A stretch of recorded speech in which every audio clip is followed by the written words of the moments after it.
เอามื้อนี้วันที่27 เดือน 12 2019เด้อมื้อนี้เอาคลิปหลานเจ้าเขาโบมาฝากอีกนี่เด้อหลานเจ้าเขาโบของหนุ่มเชียงใหม่สีขาวๆคือปู่เขาเลยปู่เราเลยสีขาวคือปู่เราเลยหลังจากที่ถ่ายคลิปแรกไป2 อาทิตย์กว่านี่เอาคลิปที่2มาฝากเพื่อจะได้ติดตามเป็นระยะแล้วติดตามมันเด้อตอนนี้ก็อยากเข้ากองละตอนนี้อายุได้เกือบ2 เดือนละ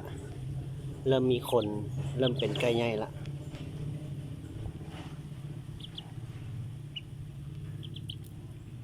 อยากเข้ามานำตีนหาตลอดเลย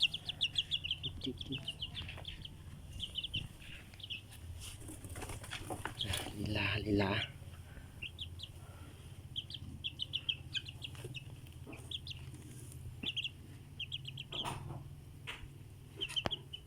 ติดตามเด้อกดไลค์กดแชร์ให้ได้